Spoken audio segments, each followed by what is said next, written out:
and go above and beyond really what the type of relationship that we're in. And so today we're just going to be talking about some of the little different things, some of the danger signs that we can kind of fall into. Hi, Amy. So nice to meet you. No audio. Uh-oh. Okay, thank you. No audio. Um, huh. Hi, Willow. I hope that you can hear me now. If not, I will have to restart. It's no audio. Okay. Sorry, let me see if I can fix this. Okay, now what? Okay, thank you, Amy. Thank you for letting me know. Okay, let me just put the camera back because I thought that I would need to fix that. Okay. Okay, sorry about that. Thank you so much. Okay, good. Thank you for letting me know. Amy, you're awesome. Thank you.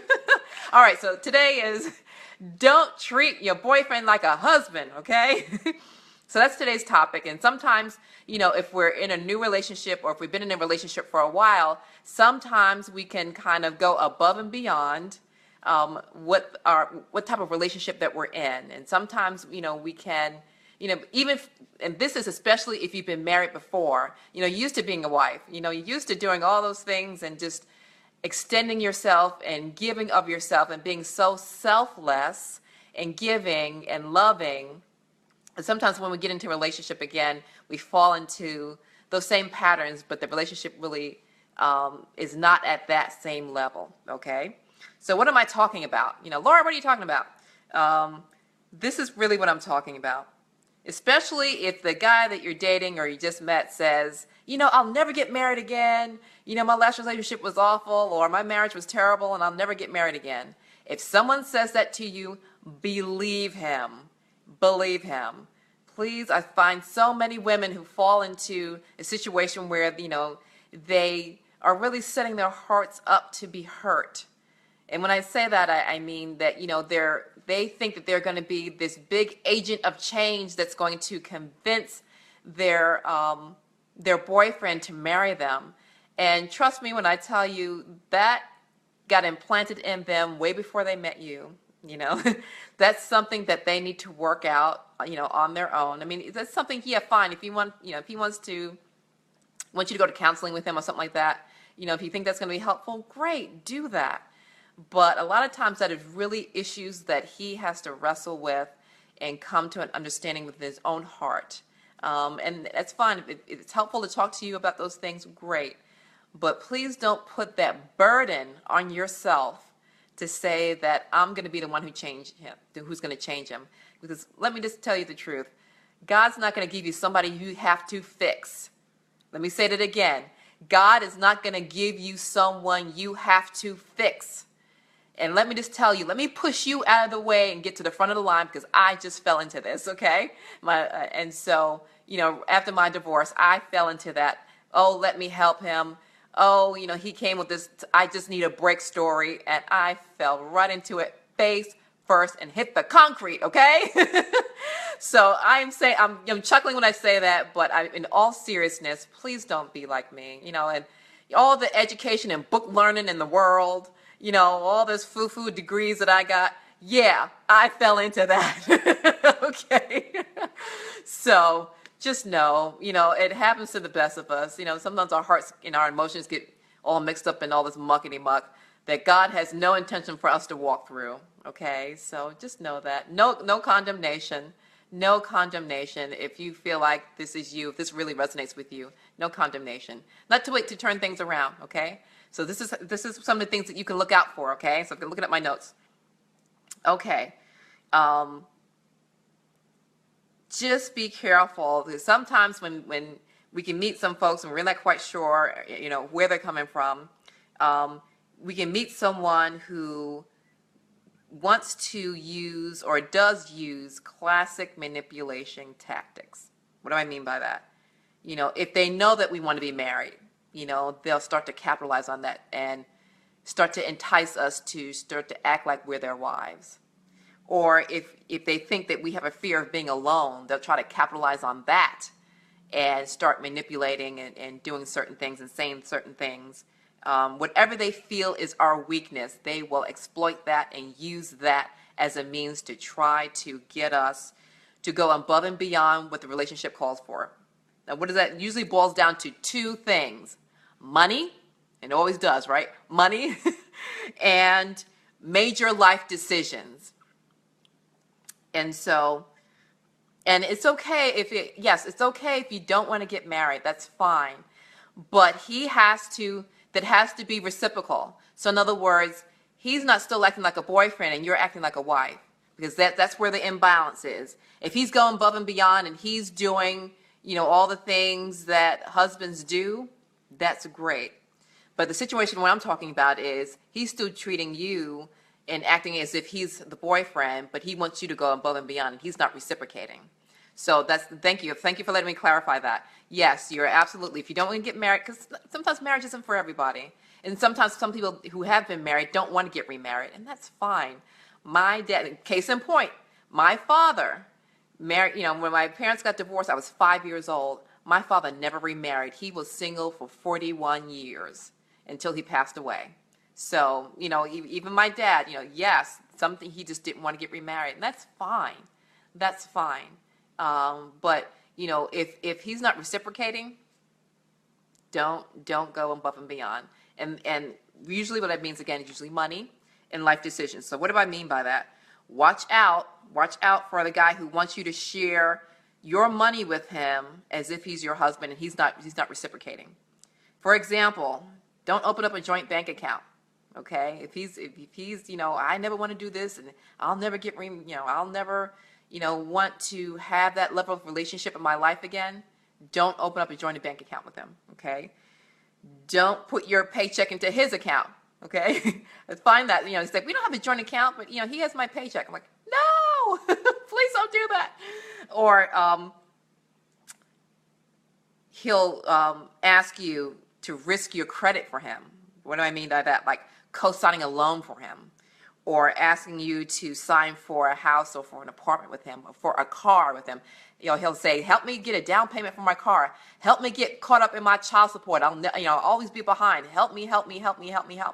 And if you see he's not really, reciprocating, if you see he's got a roaming eye every time you guys are out and about, if he's always saying, well, if you won't act right, I'm just going to exercise my options. We might have to tell him, it's time for you to do some profit taking and go exercise your options, okay? If he's always got one foot out the door, but he wants you to act like a wife to him, this is the situation that I'm talking about, okay?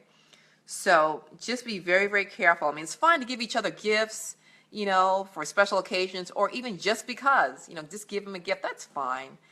But if it involves a long-term commitment, or if it's a huge major gift, like, tens of thousands of dollars to help him get out of whatever trouble he's in, I did a video before, is he looking for love or is he looking for help? So you just be careful, be careful that, the guy that you're really seriously considering, getting into a relationship with, if he's really in a situation where he is in dire straits, then he's probably not in a position to get into a serious relationship with you. So just be careful, okay? Those are the kind of bells and whistles and danger signs and red flags for you guys to look for, okay?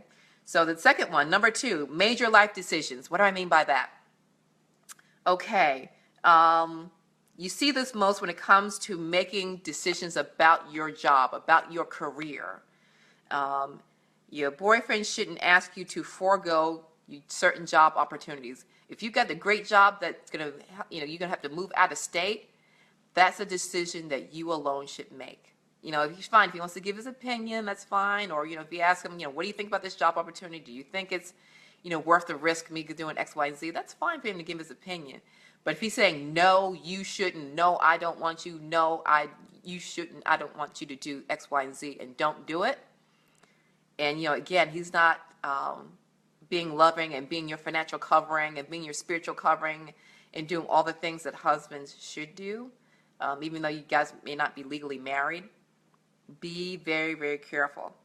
The only person who should be making a decision about your career is you.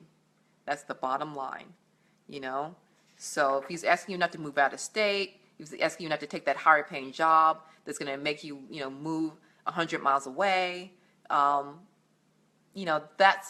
that's a decision you should make. It's fine to get advice from other people, people that you trust in the church, who are elders in the church, who you know or are rooted and grounded in God, will give you good advice, who you know have your best interest at heart. That's so important. Then that's the people that, you know, you should take into consideration what they have to say, but you make the final decision, you know. And, you know, if he really wants the, you know, the right to be able to really say and speak those things into your life, then again, he needs to step up and act like a husband, or he needs to put a ring on it. You know, that's just the bottom line, you know. And so, you know, 6 months, you know, after all, 6 months from now, you know, when he's, you know, he may be on to the next chick, you know, the next girl, you know, the next lady, you know, you're not going to think that his opinion, you know, counts then, you know. So just be careful. If he's, you know, again, acting all wishy-washy, don't give him that type of power and control, okay? And I'm sorry if that sounds a little bit harsh, but I'm not trying to be harsh, but just, I just want you to protect yourself and know and understand some of these danger signs, and just be careful, okay? Just be careful. And so the hook for him really is, and just be careful, because this is the telltale sign of having a clear understanding of what the gentleman that you're dealing with, or your boyfriend, or whoever you're in a serious relationship with, and what his definition of love is. You know, because some people, we live in such a materialistic society. Some people's definition is, how much of your financial future are you willing to risk for me? You know, how much are you willing to put on the line financially for me? You know, and so just be careful, because they may look at you and say, yes, I love you, but that's their definition of love. So just be very careful, because to be honest, you don't want that to be your definition of love, okay? You know, we do things for people that we love, that's fine, but for some people, that's their core definition of love. So be very, very, very careful about that, okay? So, you know, just be careful. You know, he's always, you know, I just need somebody to believe in me. I just need somebody to get behind me and do X, Y, and Z. I need you to stop and put your life on hold and what you were doing to help me. Just be very, very, very careful. That could be a huge red flag, okay? So, and I knew, you know, there was this woman who, you know, I know a lot of attorneys. There was this woman, she was a lawyer. And she met another lawyer at the grocery store, for goodness sakes, and they started talking, and they started dating. And, you know, he had one of those, I just need a break. I just need somebody to help me for a couple of months, and I know I'll be able to get this business off the ground. Famous last words, right? And what happened was, she got sucked in. She put